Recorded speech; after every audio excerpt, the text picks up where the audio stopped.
Good morning, my people. Good afternoon, good evening, according to the time where you are. This is your girl, Mashola Gist TV. Wọ́n ní Tobi, wọ́n ní ó scatter palace o. Wọ́n ní nítorí owó tí Kabiyesi tie down. Ẹ dẹ̀ mọ̀ pé Tobi ò really gbé dání, so ìwọ̀nba nǹkan tó fi ń tọ́jú ara ẹ̀ nìyẹn. Ẹ jẹ́ ká jọ gbọ́ gist tèmi ẹ̀yin aráalé. Tó bá jẹ́ ìgbà àkọ́kọ́ ní tí ẹ̀ ń gbọ́ mi, èmi ọmọ yín ni o, Mashola. Ẹ jọ̀ọ́ ẹ subscribe o, ẹ like, ẹ share o. God Almighty will bless you all. If today is your first time on my channel, please can you go straight and press the notification bell so that whenever I post any gist, you can get it. To my old subscribers, I say thank you. God Almighty will bless you. Òkè òkè lọ́lá yá máa lọ. Ọlá yín ò ní lọ ìsàlẹ̀ láíláí. Èmi ọmọ yín ni o, Mashola Gist TV. Etí tẹ fi ń gbọ́ mi ò ní di, ọwọ́ tẹ fi ń tẹ subscribe, like, share, ọwọ́ yín ò ní kọ̀sàlẹ̀ àpò. Òkè òkè lọ́lá yín á máa lọ. Mo dúpẹ́ púpọ̀ lọ́wọ́ gbogbo ẹ̀yin tẹ́ ń subscribe fún channel mi o. God Almighty will bless you. I do appreciate you from the bottom of my heart. Ẹ ní fọwọ́ yín gbọ́mọ sí o, ní agbára Ọlọ́run. Gbogbo nǹkan tẹ́ fẹ́ lọ́lọ́run máa ṣe fún yín. Oṣù July tá a mú yìí, oṣù ayọ̀ ló máa jẹ́ fún wa o. Kò ní jẹ́ oṣù ìbànújẹ́ fún wa. Gbogbo nǹkan tẹ́ ń fẹ́ nínú oṣù yìí, ẹ máa rí ní àṣẹ Ọlọ́run ọba. Ẹ ṣé mo dúpẹ́ o. Thank you so much. Wọ́n ní Tobi, wọ́n ní inú ẹ̀ bàjẹ́ o. Gist tèmi nìyẹn o. Wọ́n ní inú ẹ̀ bàjẹ́ o nítorí pé Kabiyesi wọ́n tie owó ẹ̀ down. Wọ́n ní inú ẹ̀ ò dùn rárá. Wọ́n ní in fact inú ẹ̀ ò dùn rárá ni. Allegedly ni o. Nǹkan tí mo gbọ́ ni mo wá sọ o.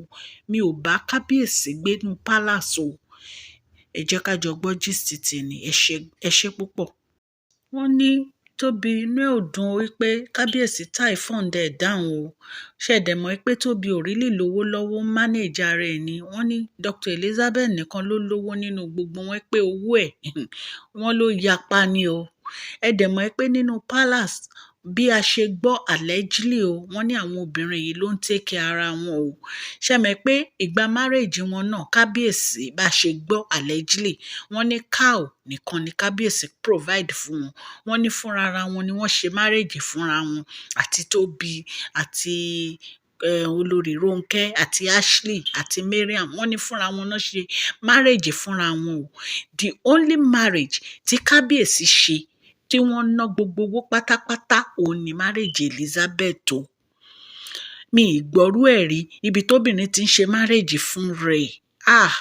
Ẹ̀yin aráalé, ẹ jẹ́ ká máa gbọ́ gist tèmi lọ. Ìgbà tí Mariam dé ń tiẹ̀, ó ṣe bí ìyá olówó, ó ṣe bí ìyá elépo, bẹ̀rẹ̀ sí náwó yàfùyàfù, gbogbo wọn ń gbowó lọ́wọ́ ẹ̀. Bí ìyá alájẹ́ ṣe ń gbowó lọ́wọ́ ẹ̀, làwọn ẹ̀gbọ́n Kabiyesi ń gbowó lọ́wọ́ ẹ̀. Ó ní gbogbo owó ẹ̀ ó waste nítorí pé ó fẹ́ di olórí. Obìnrin tó bá ń kówó ẹ̀ fọkùnrin, obìnrin yẹn ò ní rònú. Tí ò ń ṣe pé wọ́n nìkan lọkùnrin yẹn fẹ́, tó fẹ́ gbogbo yín tẹ́ ẹ pọ̀.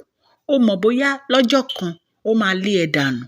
Gbogbo owó ẹ̀ ti di owó sàárà nìyẹn. Ó bẹ̀rẹ̀ sí kówó fọkùnrin. Ẹ jẹ́ kí n sọ kinní kan fún yín ẹ̀yin aráalé. Obìnrin tó bá ná owó fún ọkùnrin tí ò ń ṣèwọ nìkan ló wà nínú ilé ẹ̀, ó kàn ń waste owó ẹ̀. Honestly, because tó bá lọ gbóbìnrin mi wá, owó ẹ̀ ló máa ná fóbìnrin yẹn. Ẹ jẹ́ kí ẹ ro nǹkan tí mo sọ yìí dáadáa. Owó ẹ̀ ló máa ná fóbìnrin yẹn. Èèyàn fẹ́yàn mẹ́jọ sínú palace. Ìwọ wá mówó wá fi ń bọ́ gbogbo wọn, ò ń náwó ẹ̀ fún gbogbo wọn. Ṣé wọ́n nìkan ló lówó ni? Olórí Ronke náà ò lówó ni. Wọ́n ṣe máa náwó wọn. Bí olórí Ronke ṣe wà yẹn, olórí Ronke smart bàjẹ́.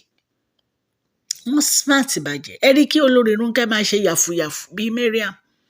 Ó mú gbogbo owó ẹ̀, ó wá ná tán, ó wá ń kanra. Ó wá ń sọ pé tí Elizabeth tójú ẹ̀ bá là, a rí pé Kabiyesi fẹ́ use ẹ̀ ni. Fi Elizabeth sílẹ̀. Ṣọ́gbà tiẹ̀, fi Elizabeth sílẹ̀. Kabiyesi ò fọ̀sẹ̀ kó náwó fáwọn náà. Wọn ò dẹ̀ fi tipátipá gbowó lọ́wọ́ ẹ̀. Ìwọ ló ń ṣe bí ìyá olówó.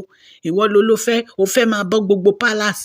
Ó fẹ́ bọ́ gbogbo àwọn ẹ̀gbọ́n Kabiyesi. Ṣebí ńgbà kan la gbọ́ pé ó ra mọ́tò fún gbogbo wọn lẹ́yọ kọ̀ọ̀kan, tí Kabiyesi ní rárá kó má bá ìfámílì àwọn. Àṣejù Mariam yìí pọ̀. Àṣejù. Ó rè pé èèyàn lè fi owó ra ìfẹ́ ni. Kò possible kí èèyàn fi owó ra ìfẹ́. ìfẹ́ ọ̀tọ̀ owó ọ̀tọ̀ ni. Obìnrin tó máa ń kówó ẹ̀ fọkùnrin, ìwọ tí ò ń ṣèwọ nìkan ló fẹ́ ni o, ẹ̀yin ará ilé ẹ má get me wrong o. Tó bá jẹ́wọ́ nìkan ló wà nínú ilé ọkùnrin yẹn tó jẹ́ you are the only wife, you can spend the money for your husband. But tó jẹ́ yín mẹ́fà, wàláhì irú ọkùnrin báyẹn kò lè rí 10 kobo gbà lọ́wọ́ mi. Ẹ jẹ́ ká wake up ẹ jọ̀ọ́, ẹ jẹ́ ká máa gbọ́ gist tèmi lọ. Tí Tóbi, òun sunkún, ó ní pé Kábíyèsí wọ́n tie fund ẹ down, ò rówó ná. Ṣé o rí gbogbo yín ní làákàyè? Honestly, mo sọ ni. Because tẹ bá ní làákàyè, kí lẹ̀ ń wá gangan? Kí ló wà nínú queen tẹ́ ń lé kiri? Ṣé wọ́n fi queen, ṣé wọ́n fi ń gbowó ń báǹkì ni? Ó ló fẹ́ di olórí, ó dolórí tán, ò ní fọkànbalẹ̀, ò rí live ẹ̀ together. Ṣé o rí pé tó bá di queen wọ́n máa gbé contract fún ẹ ní, àbó rí pé Kábíyèsí máa gbówó ńlá fún ẹ? Ṣé Kábíyèsí gan tí ì ráyè? Ṣọ́ tí ì ráyè? Nǹkan tí Kábíyèsí ń go through, ìwọ náà ló jáde ló sọ pé Kábíyèsí ò sùn wọn jẹun. Ṣé o ti mọ̀ pé wàhálà ti dé? O wá ń pariwo ní Kábíyèsí ó di fọ́ọ̀nù ẹ̀ down.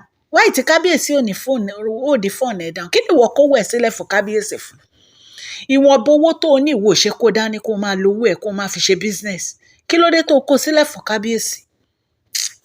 Ẹ̀yin èèyàn yìí, tá bá ní ká máa sọ̀rọ̀, a kàn máa sọ̀rọ̀ sí yín ni. Because ronú yín rárá. Ṣé ẹ̀yin rí olórí Rónkẹ́ kó máa ṣe yànfàyànfà? Gbogbo owó tí olórí Rónkẹ́ ní wọ́n invested with common sense ni. Wọ́n jẹ́ kí ẹ̀tàn àti ìfẹ́ irọ́ kó gbé àwọn kúrò ní orí ilẹ̀ ayé. Wọ́n fi ọpọlọ ṣe. Ṣó ti yé yín? Tí Kábíyèsí bá ti sọ̀rọ̀ díẹ̀, ẹ máa kówó yín sílẹ̀, ẹ máa kówó yín sílẹ̀. Ṣé Kábíyèsí force yín kẹ́ ẹ kówó fáwọn ni? Bí bàbá yẹn ṣe wà yẹn, bàbá yẹn wọ́n smart bàjẹ́ ni, very intelligent man. Wọn ò fi tipátipá mú yín, ẹ̀yin lẹ ń kówó yín sílẹ̀ náà. So kí wọ́n yẹ kún egbére wo ló wá ń sun kiri? Ó lágbára o. Èmi ò rí ibi tí ọmọ kékeré ààrẹ tó yẹ kó wá ọmọ kékeré ẹgbẹ́ kẹjọ bẹ̀rẹ̀ láti bẹ̀rẹ̀. Ẹ máa lọ fẹ́ married man, ẹ máa lọ fẹ́ tó níyàwó nílé. Kí ló ń wá kiri? Ó fẹ́ dolórí, ẹ dolórí tán ní ìsìn ẹ̀ ní fọkànbalẹ̀, gbogbo yín sunkún egbére kiri ni. Ojú gbà mí tì fún yín o. Wọ́n ní bó ṣe sunkún allegedly ní gbogbo nǹkan tí mò ń sọ yìí o, èmi kàn advice tèmi ni. Wọ́n ní bó ṣe sunkún, wọ́n ní bàbá Kábíyèsí àti stepmom Kábíyèsí àwọn náà bẹ̀rẹ̀ sí bẹ̀, tí wọ́n ń bẹ̀. Tá bá sọ iye owó gan tó ń kọ̀ sí problem yìí, ẹ máa rẹ́rìn-ín. Wọ́n ní 6 million naira ní Tóbi ń sunkún fún o. 6 million naira. Èló ni 6 million naira? Tá bá ṣe sí owó òkè òkun.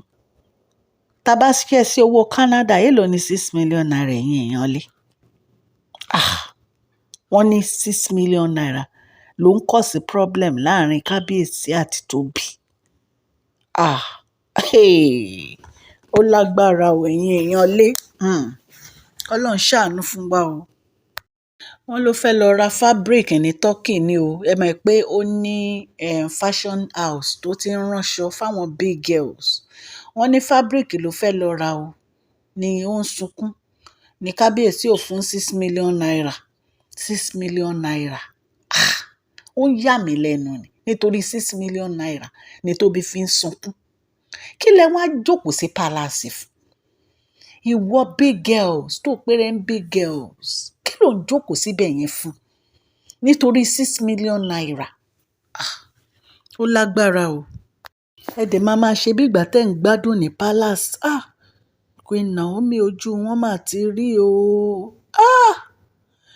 Olúwa mo mà dúpẹ́ fún Queen Naomi o. Àṣé nǹkan tí Queen Naomi ń go through ní.